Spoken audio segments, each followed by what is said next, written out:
Hello friends, आप लोग को MG24 क्लासेस में स्वागत है। आशा है कि आप लोग अच्छे से होंगे। आप लोग का ये चल रहा था मेंसुरेशन, और मेंसुरेशन से रिलेटेड आप लोग को ट्रायंगल स्टार्ट किया गया था और उसका क्वेश्चन करवाया गया था। फिर आप लोग को क्वाड्रिलेटरल चल रहा था और उससे रिलेटेड क्वेश्चन करवाया गया था। इससे पिछले वाले लेक्चर में आप लोग को लास्ट में 2 क्वेश्चन दिया गया था। सबसे पहले उसका सॉल्यूशन करते हैं। लेक्चर का फर्स्ट क्वेश्चन था कि एक समचतुर्भुज के 4 कोनों में से एक कोण 60 डिग्री है।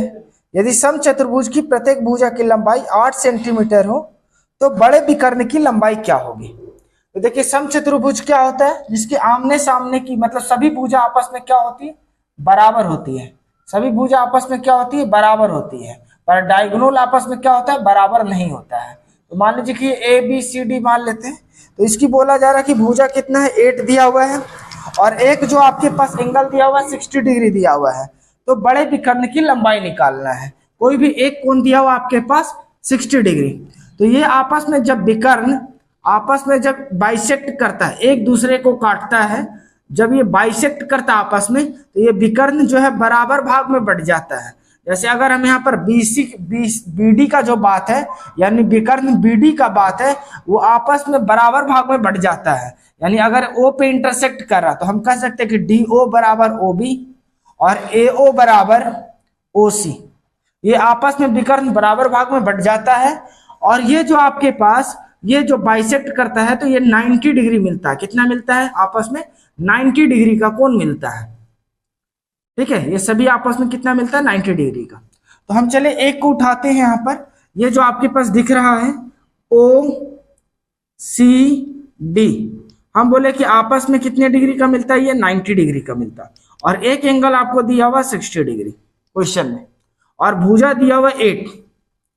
ठीक है, साइड कितना दिया हुआ 8। इसी को थोड़ा सा हम अब ऐसे रखते हैं परपेंडिकुलर के कंडीशन में, पाइथागोरस थ्योरम पे। ये आपका 90 डिग्री है, कितना O पॉइंट पे। ये आपका C है जो 60 डिग्री पे है, और ये आपका D है। अब ये राइट एंगल ट्रायंगल है, यानी समकोण त्रिभुज है। और ये आपके पास भुजा दिया हुआ है DC कितना दिया हुआ 8। तो अब आपके पास देखिए, ये इसको क्या कहते हैं, कर्ण, और ये आपका एंगल है। तो ये आपके पास पहले ये जो OC है, OC हमारा एक विकर्ण है। क्या है, OC एक क्या है, विकर्ण है। कहने का मतलब कि अगर आप AC को D1 कहते हैं, AC को D1 कहते हैं, और BD को यानी दूसरा विकर्ण D2 कहते हैं, तो आपके पास जो AO बाई OC यानी AC का टोटल विकर्ण D1 है, तो उसको हम D1/2 कह सकते हैं। और ये DO और OB का विकर्ण क्या कहेंगे, D2/2 कहेंगे। तो अब आपके पास यहां से हम इसको कह सकते हैं D1/2। ठीक है, तो अब यहां पर आप क्या कह सकते हैं, ये आपके पास बेस है और ये क्या है, हाइपोटेनियस। तो बेस बाई हाइपोटेनियस क्या होता है, कॉस थीटा। तो कॉस और थीटा क्या है, 60 डिग्री। और यहाँ पर आपके पास क्या है, D1/2, और आपके पास हाइपोटेनियस कितना, 8। कॉस 60 का वैल्यू कितना होता है, 1/2 होता है। D1 2 इंटू 8, 2 कैंसिल, तो D1 कितना निकल गया, 8। यानी एक डायगोनल आपका निकल गया 8। तो अब आपको एक रिलेशन बताए थे क्या, कि 4A² इक्वल टू D1 का स्क्वायर प्लस D2 का स्क्वायर। देखिए यहाँ पर बड़ा विकर्ण गोला निकालने के लिए तो आप चेक कर लीजिए कि दोनों में से कौन सा बड़ा है, D1 है या D2 है। तो 4 और A साइड कितना दिया हुआ A, तो A का स्क्वायर यानी 8 का स्क्वायर कितना हो गया, 64। D1 भी कितना आपके पास निकला, 8 ही निकला है। तो 8 का स्क्वायर कितना हो जाएगा, 64, प्लस आपके पास D2 का स्क्वायर। तो ये 64 से मल्टीप्लाई कीजिएगा 4 को, तो कितना हो जाएगा, 4 चौके 16, हाथ में 1, 6 चौके 24 और 25, 256। और इस तरफ भेज दीजिए तो -64 इक्वल टू D2 का स्क्वायर।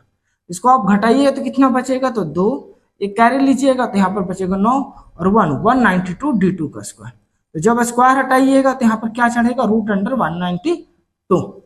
अब देखिए ये आपस में टूटेगा क्या, ये टूटेगा क्या, तो ये आपके पास 8√3 आएगा। क्या आएगा, 8√3, क्योंकि 8 का स्क्वायर क्या होगा, 64, और 64 को 3 से मल्टीप्लाई कीजिएगा तो 192 आएगा। तो आपके पास दूसरा डायमीटर क्या है, 8√3, और पहला डायमीटर कितना आया था, 8। तो दोनों में से बड़ा कौन है, 8√3। तो आंसर क्या हो जाएगा, 8√3। तो चलिए ऑप्शन को देखते हैं, ऑप्शन कौन सा, तो ऑप्शन फर्स्ट सही है आपका। दूसरा क्वेश्चन था कि एक समचतुर्भुज का परिमाप 146 सेंटीमीटर है और इसका विकर्ण 55 सेंटीमीटर है, तो दूसरा विकर्ण क्या होगा। एक समचतुर्भुज क्या होता है, आपस में सभी भुजा क्या होता है, बराबर होता है, पर डायगोनल आपस में बराबर नहीं होता है। जैसे अगर इसको ए बी सी डी कहें तो हम कह सकते हैं सभी भुजा आपस में बराबर है, पर विकर्ण A C does not equal to B D. ठीक है, परिमाप कितना दिया हुआ है, 146 146 सेंटीमीटर। तो अगर आप इसको भुजा ए मानिएगा तो ये क्या हो जाएगा, 4 इंटू भुजा 146, भुजा क्या निकल जाएगा, तो 4 या 12 डिवाइड कीजिएगा, फिर आपके पास 2 बचेगा, यहाँ पर 26, या ऐसे देखिए 146 डिविजिबल बाई 4।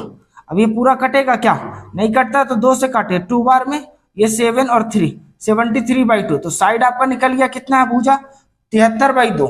अब आपके पास बोला जा रहा है कि एक विकर्ण दिया हुआ है 55 सेंटीमीटर, यानी D1 दिया हुआ है 55 सेंटीमीटर, तो दूसरा विकर्ण निकालना है। तो आपके लिए क्या पढ़े हैं सर कि 4 इंटू भुजा का स्क्वायर इक्वल टू D1 का स्क्वायर प्लस D2 का स्क्वायर। ठीक है, D1 का स्क्वायर प्लस D2 का स्क्वायर, तो यहाँ पर 4, और भुजा कितना है आपके पास 73/2 का स्क्वायर, 73/2 का स्क्वायर। यहाँ पर D1 कितना है 55 का स्क्वायर, और D2 यानी दूसरा विकर्ण आपको निकालना है। तब यहाँ पर 473 का स्क्वायर, तो देखिए स्क्वायर देखिए कैसे निकालते सीखे, 3 का स्क्वायर क्या होता है 9, फिर आपस में सबको गुना कर दीजिए, तो 7 21, 21 दूनी 42, 42 का 2 हाथ में 4, 7 का स्क्वायर 49, 49 और 4 कितना हो गया 53, 2 का स्क्वायर क्या हो जाएगा 4, 55 का स्क्वायर, तो 5 का स्क्वायर 25, हाथ में 2, आपस में सबको गुना कर दीजिए, तो 5 पचे 25, 25 दूनी 50, 50 और 2 कितना हो जाएगा आपके पास 52। ठीक है, हाथ में 5, 5 का स्क्वायर 25, 25 5 30। अच्छा, जब भी अगर यूनिट डिजिट 5 हो तो उसका और एक तरीका होता है कि 5 का स्क्वायर 25 तो लिख दिए, और जो यहाँ पर अंक है उसे एक अंक बढ़ा करके गुना कर दिए, तो यहाँ 5 है तो 5 से एक अंक बढ़ा दिया तो 6, 6 पचे 30। तो इस तरह से भी कर सकते हैं, ये 4 कैंसिल हो जाएगा, और यहाँ पर क्या होगा D2 का स्क्वायर, यहाँ पर क्या बचा 5329, इसको इधर भेज दीजिए तो -3025 इक्वल टू D2 का स्क्वायर। तब आपके पास इसको घटाइएगा, 9 में से 5 जाएगा तो क्या बचेगा 4, 2 में से 2 जाएगा तो क्या बचेगा 0, 3 में से 0 जाएगा तो क्या बचेगा 3, 5 में से 3 गया तो क्या बचा 2, यहाँ पर D2 का स्क्वायर। तो स्क्वायर जब हटाइएगा D2 का तो आपके पास क्या होगा √2304, 2304। अब किसका स्क्वायर रूट है, अब देखिए जिनको स्क्वायर रूट पता है याद है, ठीक है, नहीं तो हम निकालने के लिए बता देते हैं। ये 4 इकाई अंक किसका किसका था, 2 का और 8 का, एक डिजिट को आप स्किप कीजिएगा, बचेगा कितना 23, 23 किसका स्क्वायर के आसपास का है, तो 4 का स्क्वायर 16, 5 का स्क्वायर 25, ज्यादा वाला नहीं लेंगे हम लोग, बराबर या उससे कम, 4 का स्क्वायर 16, 5 का स्क्वायर 25, तो 25 तो ज्यादा हो जा रहा है, तो हम 4 वाला लेंगे, तो 4 का स्क्वायर होता है 16। अब 23 में से आप 16 घटा दीजिए तो कितना बचेगा, यहाँ पर आपके पास 7 बचेगा। 4 से बड़ा है कि छोटा, तो 4 से देखने में सर बड़ा है, तो हमारा बड़ा वाला हो जाएगा, छोटा वाला नहीं होगा। तो ये D2 कितना निकल जाएगा डायगोनल 48 सेंटीमीटर, तो ये आपका आंसर आ गया 48 सेंटीमीटर। तो चलिए ऑप्शन को देखते हैं, ऑप्शन कौन सा हो जाएगा आपका पास, तो ये आपका ऑप्शन सी सही है। अब बहुभुज के बारे में जानते हैं, बहुभुज मतलब क्या होता है, पॉलीगन। पॉलीगन मतलब जैसे जितना भुजा के बारे में, जैसे आपके पास पेंटागोन, हेक्सागोन, हेप्टागोन, ऑक्टागोन। जैसे पेंटागोन मतलब 5 भुजा होता है, हेक्सागोन मतलब 6 भुजा, हेप्टागोन मतलब 7 भुजा, ऑक्टागोन मतलब 8 भुजा।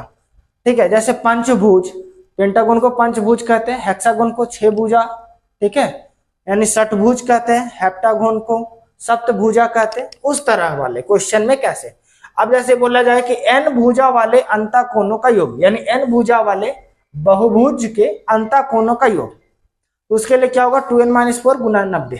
जैसे एक ट्रेंगल होता है, तो ट्रेंगल में कितना भुजा होता है, 3 भुजा, तो प्रत्येक अंतःकोण का योग कितना होता है, आपको पता है कि 180 डिग्री होता है।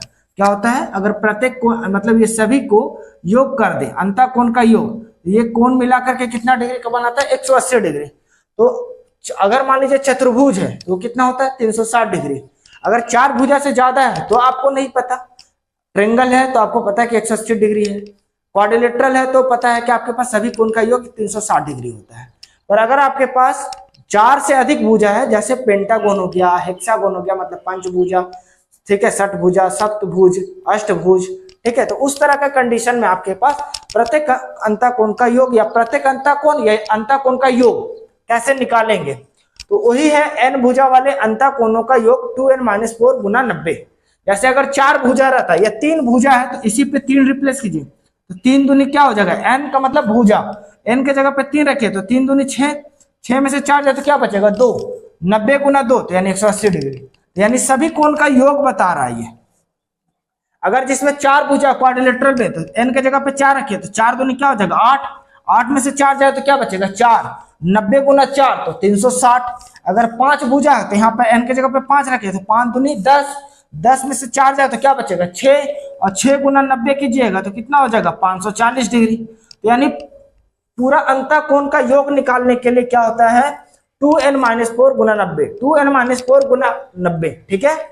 कभी कभी बोलता है कि n भुजा वाले समबाहुभुज के प्रत्येक अंतःकोण, प्रत्येक अंतःकोण, यहाँ अंतःकोण का योग है, ये अंतःकोण का योग है और ये प्रत्येक अंतःकोण, तो जब प्रत्येक अंतःकोण बोलेगा तो 2n-4 गुना 90 और जितना भुजा उतना से डिवाइड कर देंगे, ठीक है, जितना भुजा है उतना से डिवाइड कर देंगे, ठीक है। देखिए समबाहुभुज कहने का मतलब कि आपस में सभी भुजा बराबर होगा, आपस में सभी भुजा बराबर होगा तभी कोण भी बराबर होता है, तभी कोण भी बराबर होता है। अगर शुरू से मेरा लेक्चर देख रहे होंगे तो हम बताएं कि इक्विलेटरल ट्रायंगल में यानी समबाहु त्रिभुज में आपस में तीनों भुजा बराबर होता है, उसका तीनों कोण भी आपस में क्या होगा बराबर होगा। अगर वही विषम त्रिभुज है, विषमबाहु त्रिभुज है तो उसको तीनों भुजा आपस में बराबर नहीं होता है, तो तीनों कोण भी आपस में बराबर नहीं होता है। और अगर समद्विबाहु त्रिभुज है तो जिसकी 2 भुजा बराबर रहता है तो उसका 2 कोण भी आपस में बराबर रहता है। तो उसी तरह जब तक कि यहाँ पर देखिए समबाहुभुज कहने का मतलब कि सभी भुजा आपस में बराबर होगा तो सभी आपस में कोण भी बराबर होगा, तो वही समबाहुभुज का प्रत्येक अंतःकोण निकालने के लिए 2n-4 गुना 90 बटा n, 2n-4 गुना 90 बटा n, ठीक है। इस रिलेशन को याद रखना है, आपको क्वेश्चन पूछा जाता है। फिर बोला जा रहा है n भुजा वाले बहुभुज का बहिष्कोण का योग, बहुभुज का बहिष्कोण मतलब बाहरी कोण का योग। तो आपके पास कोई भी रहे, 3 भुजा रहे, 4 भुजा रहे, 5 भुजा रहे, 6 भुजा रहे, सभी का अगर योग का बात किया तो 360 डिग्री ही मिलता है, ठीक है। बहिष्कोण का योग बोले तो 360 डिग्री ही मिलता है। और n भुजा वाले समबाहुभुज का प्रत्येक बहिष्कोण, प्रत्येक बहिष्कोण का बोला जाए तो 360 और जितना भुजा उतना से डिवाइड कर देंगे तो 360 बटा n, 360 बटा n, ठीक है। अब आ जाइए षटभुज का क्षेत्रफल। तो षटभुज मतलब जिसका 6 भुजा हो, तो 6 भुजा जैसे इस तरह से हम बना करके समझाना चाहते हैं, ये 6 भुजा आपस में और सभी भुजा आपस में क्या है बराबर है, सभी भुजा आपस में क्या है बराबर है। इसका परिमाप क्या होगा, इसका परिमाप क्या होगा, तो सभी भुजा को ऐड कर दीजिएगा तो 6 भुजा तो 6 इंटू भुजा, परिमाप क्या होगा 6 इंटू भुजा। अगर क्षेत्रफल की बात किया जाए तो ये आपके पास कहीं एक ओरिजिन पे मिलेगा, ये पॉइंट केंद्र O पे मिलेगा, ठीक है। तो हम सभी को यहाँ पर से मिला देते हैं जितना भी आपके पास शीर्ष है। तो आपके पास यहाँ देखिए कितना ट्रायंगल बना, 1 2 3 4 5 6, और जब ये भुजा आपस में बराबर है तो ये भी भुजा आपस में बराबर होगा, तो ये कौन सा इक्विलेटरल ट्रायंगल बन गया यानी समबाहु त्रिभुज। और समबाहु त्रिभुज का क्षेत्रफल क्या होता है √3/4 इंटू भुजा स्क्वायर, √3/4 इंटू भुजा स्क्वायर। अब यहाँ 6 ट्रायंगल बन रहा तो 6 से मल्टीप्लाई कर दिए, तो यानी षटभुज का क्षेत्रफल बोलेगा तो 6 इंटू √3/4 इंटू भुजा स्क्वायर, 6 √3/4 इंटू भुजा स्क्वायर षट। और परिमाप बोलेगा तो 6 इंटू भुजा। अगर बोला जाए कि n भुजा वाले विकर्णों की संख्या, n भुजा वाले विकर्णों की संख्या, तो n भुजा मतलब जैसे देखिए त्रिभुज में 3 भुजा होता है पर उसमें एक भी विकर्ण नहीं होता है। क्वाड्रिलेटरल में कितना विकर्ण होता है 2, उसमें कितना भुजा 4 भुजा। हम दिखा देंगे आपको कि कैसे विकर्ण निकालते हैं। तो n(n-3/2), n क्या है भुजा की संख्या, n(n-3/2). अब जैसे क्वाड्रिलेटरल में 4 भुजा है तो आप यहाँ 4 रिप्लेस कीजिएगा तो ये 4 हो जाएगा, और फिर 4 में से 3 जाओ तो क्या बचेगा 1 डिविजिबल बाई 2, तो 2 से कट गया तो 2 गुना 1 तो 2, यानी आपके पास कितना विकर्ण की संख्या हो जाएगा चतुर्भुज में 2 हो जाएगा। अगर ट्रायंगल है तो ट्रायंगल में एक भी विकर्ण नहीं होता है तो आप 3 रिप्लेस कीजिएगा तो 3, और 3 में से 3 गया तो क्या बच गया 0, तो 0/2, तो पूरा संख्या क्या बना देगा 0, यानी एक भी विकर्ण नहीं होता है। तो यह 4 भुजा या उससे अधिक रहेगा तभी विकर्ण की संख्या पता चलेगा। अगर मान लीजिए कि 5 भुजा में विकर्णों की संख्या बोला जाए तो यहाँ पर रिप्लेस कीजिएगा 5, 5 में से 3 गया तो क्या बचेगा 2, तो 5 गुना 2/2, तो कट जाएगा आपके पास 2 2, तो क्या हो गया 5 विकर्ण। अगर यहाँ पर 6 भुजा का विकर्ण की संख्या पूछा जाए तो आप रिप्लेस कीजिएगा 6 में से 3 जाएगा तो 3 डिविजिबल बाई 2, तो 2 3 6 3 3 9, यानी 9 विकर्ण होगा। तो यानी विकर्णों की संख्या निकालना तो क्या होगा n × n-3/2। फिर से सुन लीजिए, n भुजा वाले अंतःकोणों का योग, अंतःकोण का योग बोले तो 2n-4 गुना 90। अगर बोला n भुजा वाले समबाहुभुज, समबाहुभुज मतलब आपस में प्रत्येक भुजा बराबर हो, का प्रत्येक अंतःकोण तो 2n-4 गुना 90 बटा n। ठीक है, n भुजा वाले बहुभुज का बहिष्कोण का योग 360 डिग्री, और n भुजा वाले समबाहुभुज का, समबाहुभुज मतलब आपस में प्रत्येक भुजा बराबर हो, का प्रत्येक बहिष्कोण 360 बटा n होता है। षटभुज का क्षेत्रफल 6 इंटू √3 बटा 4 इंटू भुजा स्क्वायर। अगर षटभुज का परिमाप बोला जाए तो 6 इंटू भुजा। n भुजा वाले विकर्णों की संख्या तो n इंटू n-3 बटा 2। आप इसे स्क्रीनशॉट ले लें। क्वेश्चन देखिए है कि बोला जा रहा है कि समषटभुज यानी रेगुलर हेक्सागोन का क्षेत्रफल क्या होगा जिसकी एक भुजा एक a है, यानी भुजा a है और हेक्सागोन की बात किया जा रहा है। हेक्सागोन मतलब 6 भुजा, और आपस में सभी भुजा क्या होगा, बराबर होगा। आपस में सभी भुजा क्या होगा, बराबर होगा। और ये भुजा की लंबाई कितना दिया हुआ, a, रेगुलर हेक्सागोन बोला जा रहा है। ठीक है, तो इसके लिए क्या आपको पता है कि क्षेत्रफल क्या होगा, तो 6 इंटू √3 बटा 4 इंटू भुजा स्क्वायर। अगर ये है तो ये आंसर होगा, नहीं तो अगर आप इसको काटिएगा तो ये 3 बार में और ये 2 बार में। अगर ये आंसर है तो ये होगा, नहीं तो आपके पास 3 √3 बटा 2 इंटू भुजा स्क्वायर। तो चलिए ऑप्शन को देखते हैं, दोनों में से कोई एक होगा। तो 6 √3 बटा 4 इंटू भुजा स्क्वायर वर्ग इकाई, यानी ऑप्शन पहला आपका सही है।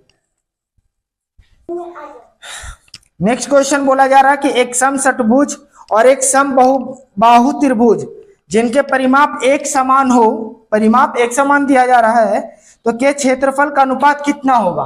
तो हम मान लेते हैं कि समषटभुज का भुजा को a1 मान लेते हैं और समबाहु त्रिभुज का भुजा को a2 मान लेते हैं।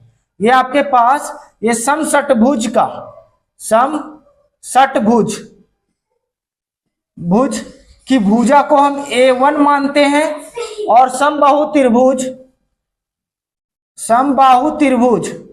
की भुजा को हम a2 मानते हैं।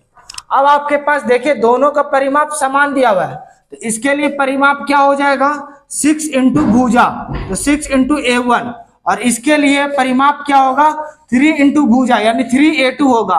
अब आपके पास दोनों भुजा का यानी a1 बटा a2 का रेशियो निकाल लीजिए, तो 3 बटा 6 यानी आपके पास क्या हो गया, 1 बटा 2। ये भुजा का रेशियो निकाल लिया हम 1/2। तो अब बोला जा रहा है आपके पास दोनों का क्षेत्रफल का अनुपात क्या होगा। तो पहले वाले के क्षेत्रफल यानी समषटभुज का क्षेत्रफल क्या होगा, तो 6 इंटू √3 बटा 4 इंटू भुजा स्क्वायर यानी a1 का स्क्वायर, और समबाहु त्रिभुज का क्षेत्रफल का क्या होगा, तो आपके पास √3 बटा 4 इंटू भुजा का स्क्वायर यानी a2 का स्क्वायर। तो √3/4 को कैंसिल कर दिए, तो आपके पास 6, ये a1 बटा a2 का स्क्वायर है, तो a1 बटा a2 यानी 1/2 का स्क्वायर कीजिएगा तो क्या मिलेगा, 1 का स्क्वायर 1 और 2 का स्क्वायर 4। तो आपके पास क्या हो जाएगा, 2 3 6 यानी आंसर क्या होगा, 3/2। तो आपका आंसर कौन सा हो गया, तो ऑप्शन सी आपका सही है, 3:2। क्वेश्चन है, किसी समषटभुज जिसकी प्रत्येक भुजा 2 सेंटीमीटर है उसका क्षेत्रफल होगा। तो भुजा कितना दिया, a, और समषटभुज है तो उसके लिए एरिया के लिए क्या होता है, 6 इंटू √3/4 इंटू भुजा स्क्वायर, 6 √3/4 और भुजा कितना दिया a, तो 2 का स्क्वायर कितना हो जाएगा 4, तो 6 इंटू √3/4 और 2 का स्क्वायर 4, ये 4 कैंसिल हो गया, तो क्या मिलेगा 6 √3 सेंटीमीटर स्क्वायर। तो ये आपका आंसर ऑप्शन बी आपका सही है। नेक्स्ट क्वेश्चन है कि एक समलंब का क्षेत्रफल 105 वर्ग मीटर है। समलंब कहने का मतलब कि ट्रेपेजियम, ठीक है, इसका क्षेत्रफल कितना दिया, एरिया 105 वर्ग मीटर यानी मीटर स्क्वायर, और उसकी समानांतर भुजाओं की लंबाई क्रमशः 9 मीटर और 12 मीटर है। समानांतर भुजा किसको कहते हैं, ये और ये, इसकी लंबाई कितना दिया हुआ, 9 मीटर और 12 मीटर। ठीक है, तो तदनुसार उस समलंब की ऊंचाई क्या होगी, ऊंचाई मतलब ये हाइट निकालना है, h निकालना है। तो देखिए एरिया के लिए क्या होता है, 1/2 हाइट और समानांतर भुजाओं का योग, समानांतर भुजाओं का योग 9 + 12 इक्वल टू कितना दिया, 105। तो ये आपके पास h 12 और 9 को जोड़िए तो 21, 105, ये तो डिवाइड में है तो इधर को भेज दिया तो मल्टीप्लाई में हो गया। ठीक है, तो h इक्वल टू आपके पास क्या हो जाएगा, 105 इंटू 2 डिविजिबल बाई 21 इधर चला जाएगा और 21 पचे क्या हो जाएगा 105। तो हाइट कितना निकली है 5 दूनी 10 यानी 10 मीटर। तो ऊंचाई कितना हो गया 10 मीटर, जो कि ऑप्शन कौन सा सही हो जाएगा आपके पास, तो ऑप्शन डी सही है। तो क्वेश्चन आप लोग के लिए स्क्रीन पे क्वेश्चन आप लोग को दिख रहा। एक क्वेश्चन बोला जा रहा है कि 2√3 सेंटीमीटर भुजा वाले षटभुज का क्षेत्रफल होगा। ऑप्शन है 18√3 सेंटीमीटर स्क्वायर, दूसरा ऑप्शन है 12√3 सेंटीमीटर स्क्वायर, तीसरा ऑप्शन है 36√3 सेंटीमीटर स्क्वायर और फोर्थ ऑप्शन है 27√3 सेंटीमीटर स्क्वायर। इसको आप बना करके आंसर कमेंट में बताइएगा।